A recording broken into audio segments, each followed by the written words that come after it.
It says in the Torah that Amalek would attack the end of the line where our elders and the sick and the vulnerable were maybe straggling because they didn't have full power strength. So they were a little bit back on the line. And Amalek wouldn't face you in the front. It would chip away at your vulnerable spot, just like a sneaky dark force, right?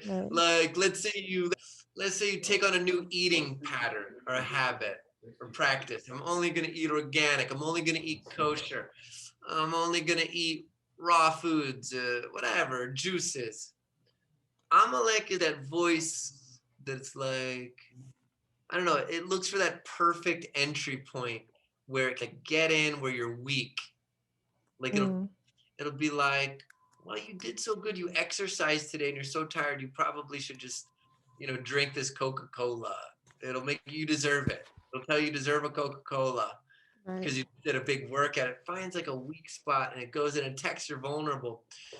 But also literally Amalek came with the sword. They were a nation that physically attacked our elders and are vulnerable. Oh, so it's also, besides being like a concept, there's like an actual like Amalek group? There's a nation. Yeah. Well, yeah. In the Torah, there's a nation called Amalek. They were an actual people that attacked us. Now, as a nation, Amalek is a little bit tricky because there's no nation in the world today that calls themselves the Amalekites. A little bit about Purim and coronavirus and the times that we're living in. The Nazis, I don't even like saying their name out loud, but they didn't call themselves Amalekites, but they were. Okay, that party in Germany, the Nazi party in Germany, they overtly said that they wanted to make a master race of only like what they consider to be the strongest humans and get rid of all of the vulnerable and the weak. Okay? That's what Amalek stands for. That's what the Nazis stood for. And to bring it home to today's news, that's what the coronavirus also goes after, is the vulnerable, the old, and the weaker ones. Okay? So, interesting, Amalek is considered to be the arch nemesis force of the nation of Israel, right? And so interestingly, we can actually learn something about ourselves from who we are not. It's one way to understand who you are, is to work backwards from who you're not. All right. It's just one way. It's not the only way. It's not the most beautiful way either. Okay, it's not the most beautiful, but we'll do it. We'll entertain it for a moment. So we are the nation that is antithetical to the Nazis. We're antithetical to Amalek. We're also antithetical to coronavirus. We are the people who go way out of our way to protect the vulnerable, to protect the elderly, to protect the weak, the ones who need protecting. That's some would say that is like, that and oneness are like the two main Jewish totems, pillars, right? That we're about, that we stand for, right? Ahavta l'recha kamocha, love another person like you would love to be loved. It doesn't say love another strong person. Love another person. Doesn't matter if they're 90 years old. Doesn't matter if they have some disability. It doesn't matter if they have a pre-existing condition, weak or strong. Act in a way that if you were that vulnerable person, that you would wish somebody would act. Ahavta l'recha kamocha. That's what Judaism's about. And in a way, oneness, also the other big idea that Judaism brought to the world of oneness, is like, we're one. So that weak person, that vulnerable person, they're a part of me and I'm a part of them. Because isn't it the bigger truth that we're all to some degree vulnerable? Everybody, whether you're battling every day with some sort of sickness or whether you're not, you can equally get your ass kicked any day, right? By the universe. Anybody can get their butt kicked any day.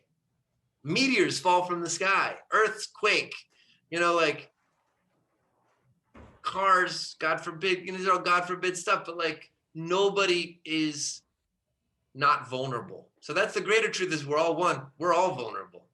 The Nazis had it wrong. Amalek had it wrong.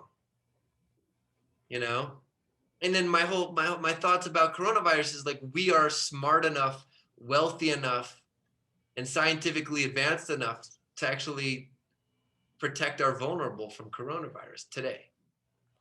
So then the corona test from God is, are we going to? Are we going to? We're blessed to live in a generation with microscopes, with advanced medicines, with knowledge of herbal medicine. That's like, we have compendiums, like epic books of herbal medicine. We have face shields and masks and all sorts of technologies and testing that 100 years ago they didn't have when they had plagues, and we have it. And it's like the corona test from God is like, well, what are you going to do with it? Are you going to shirk? Are you going to shirk your duty to protect the vulnerable? Because you don't want to change your behavior? Or are you going to change your behavior and protect the vulnerable? Which is in some way defeating Amalek. Which I'm not a big competitor. I'm not like a big us versus themer. You know what I mean? I like it when we're all on the same team. Which ironically, around coronavirus, it could be all of humanity against a micro nanoparticle. It's pretty much like we're still all on one team. One of Judaism's innovations to the world is we protect the vulnerable. Mm-hmm. You and I probably take that for granted. We were born in America. Well, guess what? America is based on what's called Judeo-Christian values, right? Mm-hmm. What are Christian values based upon? Judaic values? Yeah. So basically, America is founded on Judeo values or Jewish values, mm-hmm. because Christian values are based off Judeo values. Okay, so this country where there's laws and where you have to, you're not allowed to segregate anymore. You're not allowed to discriminate against, you have to have hand railings for people, like a country like that. Don't take it for granted. That's an innovative kind of country. Oh, yeah. That has these kind of values. Our nation, the nation of Israel, we were maybe the primary bringers of that quality of caring for the vulnerable, the weak. You're not allowed to say socialism much anymore, but societalism of like having mechanisms in place in your society that take care of the weak and the needy. Okay, Judaism, I would say from my studies, has more societalistic techniques. What's a better word than techniques? Commandments.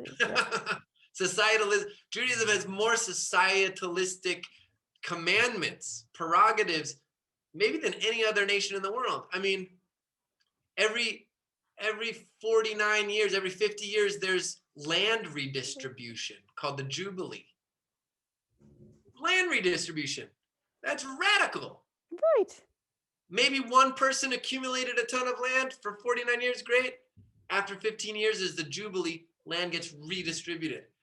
Every 7 years, your fruit trees are not your fruit trees. Anybody can come take from your fruit trees. It's called the sabbatical, Shemitah. That's radical. Let's say you've got 1,000 fruit trees, got a huge orchard. 1 out of 7 years, they belong to everybody. Awesome. It's radical societalism. Okay, giving tzedakah, tithing your produce, leaving the corner of your fields. That's societalism, okay? Because you can't say socialism. Leaving when you're carrying a bundle, you have to leave what falls. When you go harvest from your grapevines, whatever grapes were left that you missed, you have to leave them for the poor. That's Judeo values. That's Judeo values. That's taking care of the vulnerable. That's our thing. That's our thing. It's so cool. It's so cool. And it's the opposite of Amalek. And in today's world, it would look like taking coronavirus very seriously to protect the vulnerable, because that's our thing. That's what we brought to the world. Capiche? Kapash. Please. Is it the type of thing? Is there like a final goal of defeating Amalek, like period, or is it something that is like ingrained in Judaism and how we're acting to always be battling this kind of doubt? That's a really good question. The Shabbat before Purim is always called Shabbat Zachor, Shabbat of remembering, where we are commanded to remember. I know this might sound a little bit, you're going to have to really follow me. On Shabbat Zachor, we are commanded to remember to erase Amalek. I see the irony and the paradox is not lost on you. Yeah. Okay. It's a wonderful spiritual, paradox. And Haman was a descendant of Amalek. I mean, he was in the bloodline of Amalek. And so I can't tell you that specifically. Is it a nation whose name may be changed? Or is it an energy? I'll say one thing for sure. It for sure is an energy. That is for sure. Is it with one people? And who is that people today? Hard to say.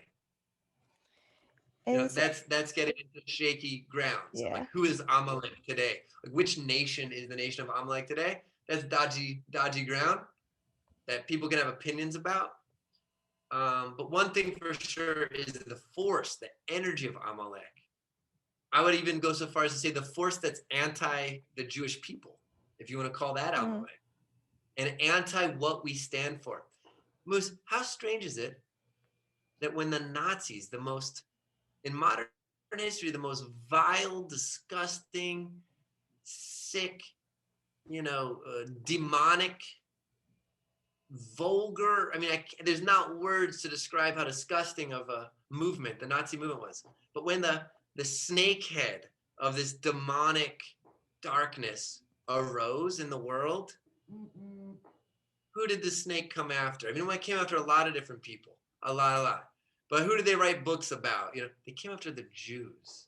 Who did they devote so much energy when the demon head snake, Nazi party came up? They did go after, gypsies and homosexuals, yes. But like their main arch enemy, according to them, the Jews. Because we stand for the opposite of them, which is a little bit flattering. Like, no, thank you, but it's a little bit flattering. Can we say that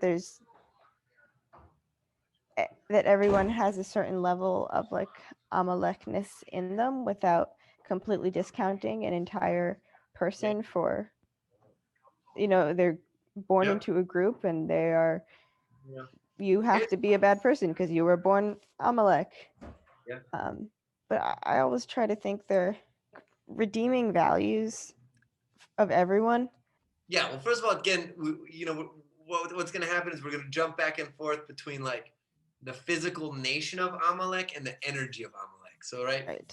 You're born into a nation of Amalek. Does that mean you're automatically evil? That's different than like choosing to align yourself with the Nazi movement, which there are a lot of Germans who did not a lot, absolutely.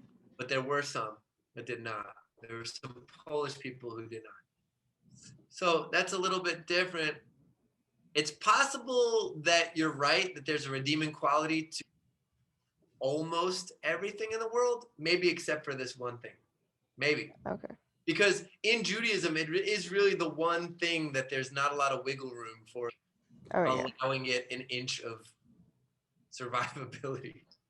It's the only thing, like, don't leave a speck of this in the world. It's the only thing, really, that I know of. I'm not a master of Amalek, but I respect that. Hashem, you're not a master of Amalek. But from what I know, Judaism teaches it's pretty like, don't leave. If you can get rid of it 100%. Which leads me to believe that maybe there is not a redeeming flip side to it. Maybe it is sort of the totality of the dark side of human nature, that causes pain and suffering needlessly. Okay. That makes more sense. Yeah, that's my understanding. Again, I apologize if I'm wrong, It's okay. but that's a little bit about Purim and coronavirus and the times that we're living in.